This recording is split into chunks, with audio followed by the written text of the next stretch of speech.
Téléspectateurs de Arc-en-Ciel Télévision et Arc-en-Ciel RTV, officiel sur YouTube, merci de nous regarder pour ce nouveau numéro de votre magazine. Nous avons le plaisir de recevoir sur ces plateaux M.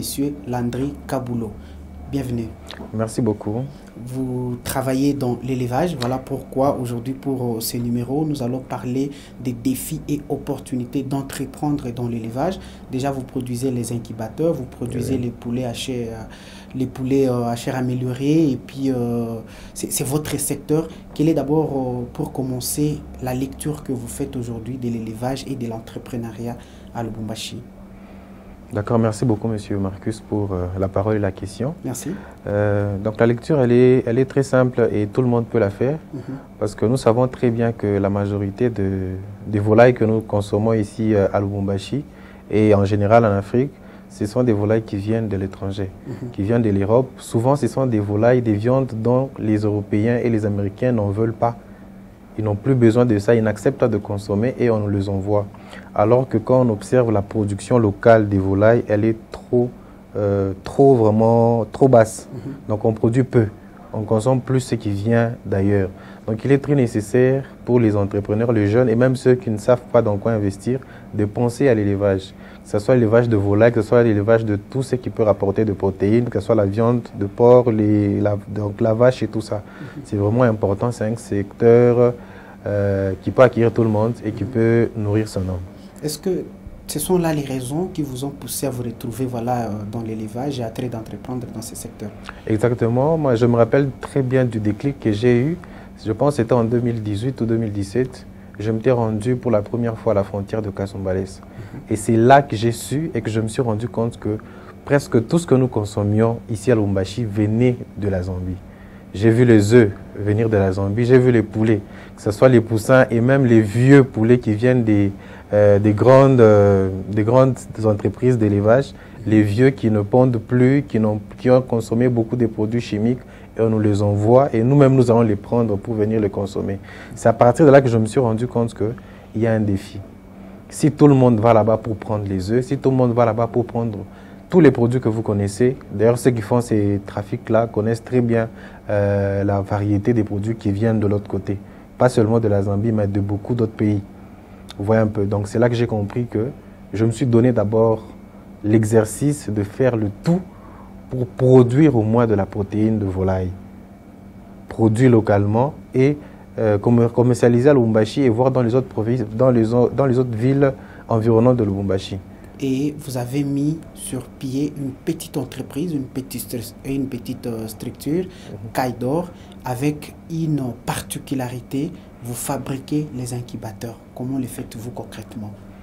Oui, là c'est notre particularité, c'est que nous ne nous arrêtons pas seulement à produire les poussins, produire les volailles.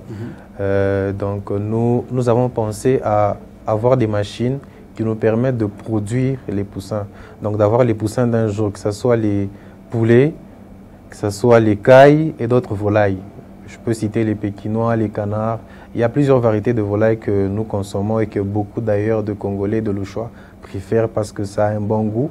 Et puis c'est produit localement et ce n'est pas nourri avec des produits, trop des substances chimiques et autres. Donc c'est là que nous avons fait le choix en 2020 de commencer une formation dans la fabrication des incubateurs ou ce qu'on appelle couveuses.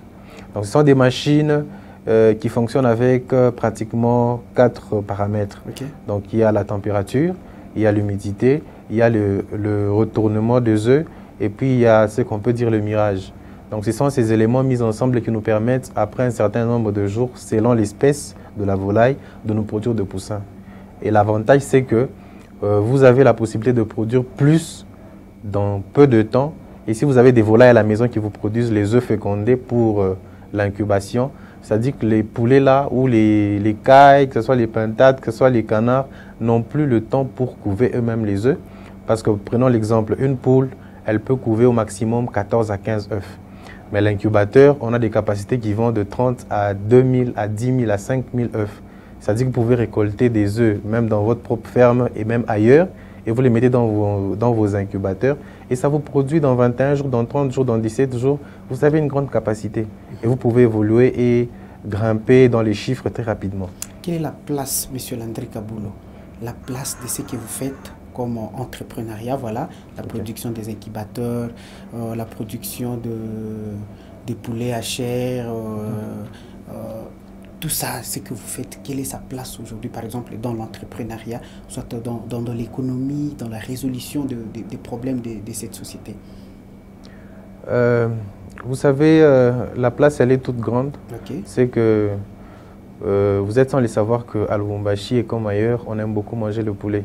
L'Afrique est parmi les continents qui consomment beaucoup les poulets et donc les volailles. Parce que d'abord, la volaille, c'est une source de protéines. Oui. Nous trouvons beaucoup de protéines dans tous les volailles qui existent, allant de la plus petite jusqu'à la plus grande.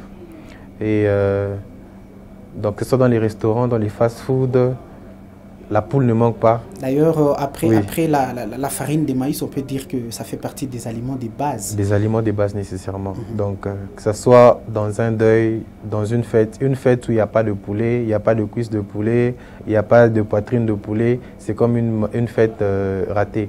Vous voyez, par exemple, quand c'est une fête, que ce soit dans un restaurant, que ce soit un deuil, vous pouvez, la viande de poulet, la viande de volaille peut remplacer plusieurs viandes. Mais pour remplacer seulement la viande de volaille, vous avez besoin de mettre plusieurs autres viandes. Vous voyez un peu. Donc si vous avez les volailles, que ce soit la caille, que ce soit les pintades, beaucoup plus ici à Lubumbashi, c'est pourquoi je m'attarde beaucoup sur le poulet et la caille, parce que c'est parmi les deux volailles qui sont le plus consommées. Un peu. La caille, c'est surtout beaucoup plus dans les restaurants, dans les hôtels et aussi certaines fêtes aujourd'hui, certains mariages. On a commencé à comprendre l'importance de la caille, donc la beauté qui se trouve dans le goût de la caille. Et c'est une viande qui commence aussi à être demandée. Donc ce sont des viandes qui reviennent presque à chaque niveau de notre vie. On en a besoin, on en demande, on en consomme presque chaque jour. Donc en produire en quantité et surtout sur place est très bénéfique et très important. Voilà, depuis 2018, vous avez donc mis sur pied Caille d'Or pour faire tout ce que vous êtes en train de faire. Mais après un moment, ça bascule et puis vous faites face. On a envie de savoir comment se passe à votre niveau, par exemple, ou soit, comme vous l'aviez fait d'ailleurs, la lecture de l'élevage sur la ville de Lubumbashi, le financement dans ces secteurs d'élevage. En tout cas, c'est un sujet qui est large. Okay. Donc, il y a à boire et à manger. Donc, ce sont des réalités, c'est parmi les réalités que chaque entrepreneur rencontre dans son parcours. Donc, il y a les hauts, il y a les bas. Et parfois, on les dit avec des collègues, c'est que parfois dans la vie, tu vas te rendre compte qu'il y a les bas et les bas. Les hauts viennent parfois après. Mais on a compris que ça fait partie de ce que nous forge, de ce qui nous donne un caractère des gens qui n'abandonnent pas. Parce qu'au moins, chaque entrepreneur qui est sincère, à moins qu'il a été aidé dans tous les secteurs, mais chaque entrepreneur vous dira qu'un jour, il a eu envie d'abandonner et peut-être même aller chercher un boulot dans une entreprise, dans une grande entreprise, parce qu'à un moment où vous vous rendez compte que ceux qui attendent un salaire à la fin du mois, c'est un peu simple. Ils ont à travailler. Ils doivent fournir l'effort pour d'abord garder le poste, parce que si vous n'êtes pas productif, vous n'allez pas rester. Ils doivent être productifs et à la fin du mois, donc impérativement, ils doivent être payés. S'ils ne sont pas payés, ça cause déjà problème. Alors que dans la vie d'entrepreneur, c'est toi qui dois assurer ta paye, la paye de tes collaborateurs. Donc même quand toi tu as des problèmes, tes collaborateurs, tes employés ne sont pas concernés. Ils ne sont concernés, je pense, qu'au 3e ou au 4e niveau. Tu es le premier à être concerné. Donc les difficultés, il y en a. D'abord, premièrement, par rapport au financement. D'abord, les financements, moi je pense qu'attendre un financement ou un grand financement pour commencer, c'est la première des échecs. C'est vraiment la première des erreurs, parce qu'on connaît beaucoup de gens qui ont vraiment attendu. Ils ont vraiment un très bon projet qui leur demande 1000, 2000, 10 000, 5000. Ils attendent vraiment que ces financements-là viennent d'ailleurs, viennent du gouvernement, viennent de la famille, viennent de la ville, viennent des collègues, des amis, que ça ne viendra jamais et ils ne feront jamais rien. Mais ceux qui prennent le courage de commencer avec le peu qu'ils ont, je peux donner un exemple qui est très pratique. Vous pouvez par exemple, je donne carrément mon témoignage avec les cailles. Donc l'idée, je l'ai eue en 2018, mais j'ai commencé en 2020. J'étais en dernière année à l'université. Je n'avais pas de caille, je n'avais qu'une cage.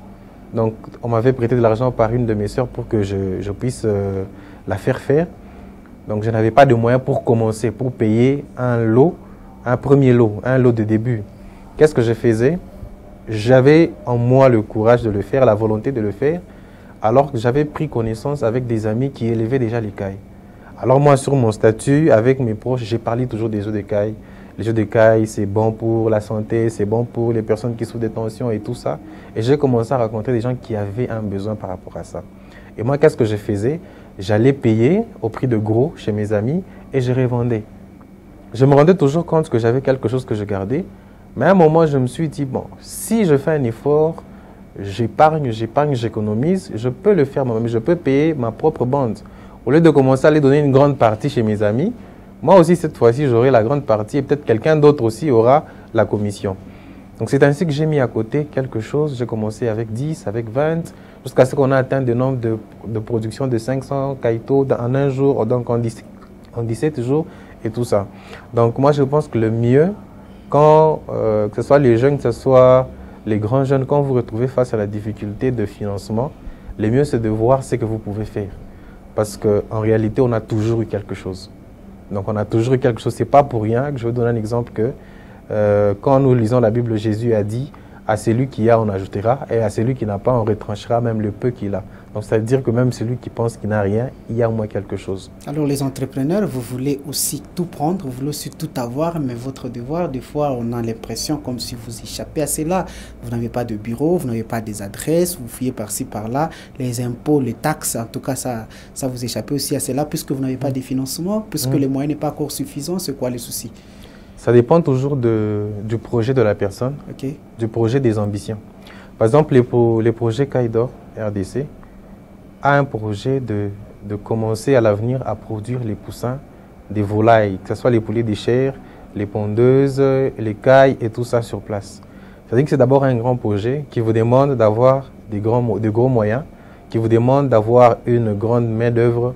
Alors, comment, dites-moi, vous pouvez évoluer continuellement dans l'illégal ou bien, je peux dire, en dessous de l'arbre? C'est-à-dire que le projet déjà vous impose à un moment de commencer les processus d'identification. Comme c'est pour notre cas, nous sommes déjà dans le processus de reconnaissance d'identification auprès du guichet unique. Donc, à un certain moment d'ailleurs, lorsque vous le dites, vous allez remarquer que tous ces entrepreneurs qui font ça ont toujours un niveau qu'ils ne peuvent pas dépasser. Quand vous travaillez dans le légal, vous ne pouvez pas coopérer avec l'État. Vous ne pouvez pas gagner des marchés de l'État. Et même, il y a certaines opportunités, même des financements. Aujourd'hui, nous en connaissons plusieurs. Pour avoir accès à ces financements-là, il faut nécessairement être identifié. Il faut avoir son numéro RCCM, il faut avoir son numéro d'identification nationale. Il faut avoir ses numéros d'impôts et des taxes pour participer à ces financements. Et pourtant, ce sont des financements qui aident beaucoup de gens. Il y a des gens qui obtiennent des financements à leur projet à hauteur de 15 000, 30 000, 50 000 euros, 5 000 euros, 5 000 dollars plutôt. Vous voyez un peu. Donc, c'est une finalité. Vous pouvez vous cacher comme vous voulez, mais un jour, vous-même, vous allez sentir ce besoin-là, d'être identifié. Merci en tout cas. Et quelle est l'acceptation aujourd'hui dans la population louchoise de ce que vous faites? Puisque dans votre lecture, vous aviez dit que nous nous ravitaillons toujours vers les pays, soit de l'Afrique australe, ou soit d'autres parts, ça dépend. Mais quand vous les faites localement, est-ce que vous êtes facilement accepté? Là, ça entre directement dans le cadre de ce que vous faites, par exemple dans l'écoulement, dans la vente. Est-ce que la population louchoise vous accepte facilement et ça vous facilite aussi l'écoulement des marchandises? D'accord, je disais que ça va dépendre du domaine, donc de ce qu'on présente comme produit. Par rapport à mes produits, il est vrai que chaque début a toujours été difficile, donc... D'ailleurs, je pense que la chose qui m'a motivé, c'est lorsqu'un jour j'ai lu un dicton d'un monsieur qui est connu. Il a dit que l'eau est la ressource la plus présente partout dans le monde, mais aujourd'hui, on arrive toujours à en vendre. On en vend dans des petites bouteilles et à un prix élevé. Donc aujourd'hui, si je pars dans mon quartier au robinet, je vais par exemple payer un bidon de 20 litres à 100 francs, 200 francs, mais une petite bouteille à 500 francs, je vais payer. Cela ne veut pas dire qu'il n'y a pas d'eau. il y en a beaucoup, mais le besoin est là. Vous voyez un peu. Donc, cela m'a fortifié à mettre en place plusieurs techniques, plusieurs techniques de marketing pour avoir la confiance des clients. D'abord, c'est présenter. Parce que quand on n'est pas connu, c'est impossible qu'on nous paye. Quand le produit que tu mets en place n'est pas connu, c'est impossible que les gens sachent même que tu en as. Le besoin peut être là, mais la communication peut faire à ce qu'il y ait donc une distance qui n'arrive pas à être brisée entre le produit et la demande. Donc, moi, avec mon équipe et les techniques de marketing qui ont été mises en place, m'ont permis de me faire d'abord faire connaître le produit que je présente. Et toutes les personnes qui ont eu accès à ce produit reviennent. Et souvent, ça va de bouche à oreille. Et vous voyez telle personne qui vous revient, non, c'est parce qu'une personne X avait payé chez vous tel produit et m'a recommandé et je suis là. Donc, on s'assure aussi de donner un service de qualité. Un service de qualité, que ce soit dans la livraison, que ce soit dans le suivi. Par exemple, pour les personnes qui payent chez nous les kaito ou les poussins, on fait un suivi pratiquement gratuit jusqu'à leur première réussite.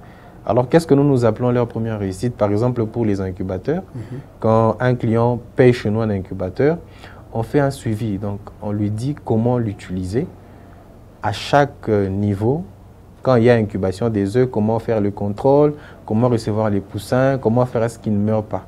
Donc, jusqu'à ce que la personne ait le maîtrise et que la personne soit autodidacte, donc indépendante par rapport à notre suivi. Donc, c'est ça que nous faisons. Je pense que ça aussi, ça nous rapporte aussi beaucoup. Ça nous rapporte la confiance des clients et ça nous fait aussi connaître. Parce que vous savez, un client qui est satisfait parlera de vous, même sans que vous lui avez demandé. On peut donner un exemple très clair. À Lubumbashi, il y a des entreprises, des restaurants, des magasins qui n'ont jamais fait de publicité à la télévision, mais qui sont connus parce qu'un client a été satisfait par leur service. On a parlé à sa famille a essayé, telle personne a parlé à l'école, à la faculté, au boulot, et du coup, le magasin est en train de se propulser, pas parce que ils sont sur tous les médias, mais parce qu'ils donnent un bon service. C'est un peu ça. À Lubumbashi, comme vous l'aviez dit d'ailleurs, tout le monde fait de l'élevage, par exemple chez lui à la maison, d'une manière ou d'une autre, un peu amateur là. Mais quelles sont les raisons, par exemple, qui peuvent pousser aujourd'hui les jeunes à entreprendre dans l'élevage, soit à faire quelque chose? Vous savez, personne dans ce monde ne pose aucune action sans intérêt. Donc, il y a le principe d'intérêt. Et si je dois expliquer la motivation que doivent avoir les jeunes pour investir dans l'élevage, pratiquement dans l'élevage de volailles, c'est par rapport à l'intérêt. Donc l'intérêt est vaste et le marché est vaste et inoccupé. On peut avoir l'impression que le marché est occupé, mais en réalité, dans le terme local, le marché n'est pas occupé parce que la majorité des volailles que nous avons viennent de l'extérieur. Quand vous allez dans les marchés, en tout cas 85 ou 95% des volailles que vous allez retrouver viennent d'ailleurs. Je le sais pourquoi, parce que je fréquente plusieurs fermes. Il y a par exemple, vous pouvez trouver un client qui vous présente un besoin que vous n'avez pas. Vous allez chercher dans toutes les grandes fermes qui sont connues à Lubumbashi, vous n'allez pas trouver. Je vous donne un exemple très clair. À un certain moment de l'année, ou pratiquement toute l'année, il est vraiment difficile de retrouver les pintades, les dindons, les pékinois, donc tous ces volailles un peu de race qu'on ne voit plus trop. Mais les poulets de chair, les cuisses dans les boucheries, vous en trouvez partout. Et pourtant, il y a beaucoup de gens aujourd'hui qui ont compris l'importance de manger bio, de manger de l'alimentation qui est saine, et font recours aux éleveurs.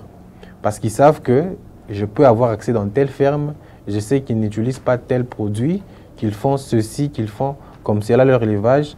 Et aujourd'hui, je vous dis qu'il y a des gens qui nous appellent, qui ont carrément décidé de ne plus consommer des œufs importés, des œufs de table, et qui préfèrent consommer les œufs des poulets indigènes. Vous voyez un peu.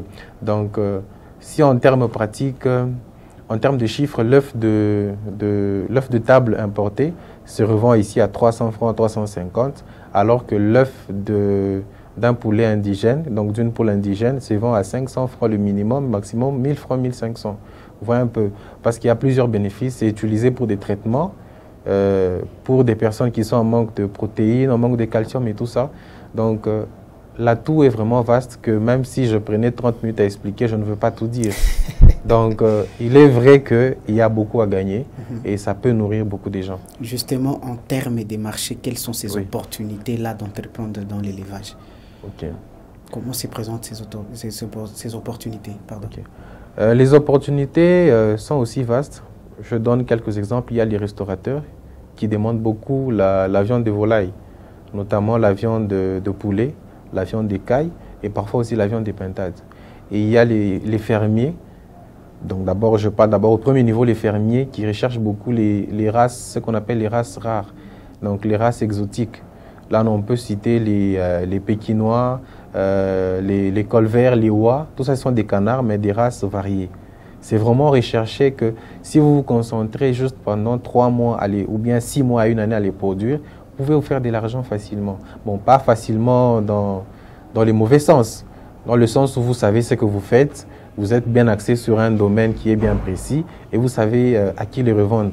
Et vu que c'est recherché, donc c'est facile aussi à vendre. Il y a, à part les restaurateurs, il y a les supermarchés. Actuellement, Lubumbashi a maintenant des supermarchés qui ont fait le choix de travailler avec des producteurs locaux. Que ce soit dans les volailles, que ce soit dans la viande, donc des porcs, de vaches et tout ça. Si on reste dans le poulet, il y a au moins plus de 3 à 4 supermarchés qui préfèrent mettre en avant la production qui est locale. Monsieur Landry Kaboulot, directeur général d'Écailles d'Or, merci beaucoup pour tous ces éclaircissements lorsque nous parlons de ces sujets, défis, opportunités d'entreprendre dans l'élevage. Alors là, vous nous avez parlé justement des raisons qui peuvent pousser aujourd'hui les jeunes d'entreprendre dans ces secteurs, le marché en termes d'opportunités que vous avez aussi évoqué, mais aussi, surtout pour ceux qui sont débutants et qui veulent entreprendre dans ces secteurs, les difficultés sont là, mais sont de quel ordre? Du coup, parce que l'élevage de caille, c'est un élevage qui est un peu particulier, surtout pour les cailletos qui ont à peine donc, de 1 jour à 2 semaines. C'est difficile de les élever quand on n'a pas un courant stable, quand on n'a pas un système de chauffage qui est stable. Et que dire des incubateurs? Donc les incubateurs, c'est parmi les machines qui consomment quand même en énergie. Au moins pour les incubateurs solaires, parce qu'il y a des incubateurs qui fonctionnent avec les panneaux solaires et à l'électrique. Il y a aussi les deux, donc des hybrides. Ceux qui fonctionnent en électrique consomment un peu beaucoup. Donc, et ça doit fonctionner pendant 24 heures. Donc le minimum, c'est au moins 22h30 par jour. 22 heures par jour. Et dites-moi si vous avez un courant qui revient à 20 heures, qui revient à minuit pour repartir à 4 heures. Donc vous n'allez rien faire. Parce que tous les œufs que vous allez mettre dans un incubateur, s'il y a 2 jours successifs, il n'y a pas de courant, les œufs là vont stopper leur développement. Et si c'est déjà au-delà de 10 jours, 8 jours, ces œufs là vont pourrir. Donc, quel que soit l'investissement que vous avez fait, si vous n'avez compté, par exemple, que sur le courant qui nous est fourni, donc vous aurez toujours des difficultés.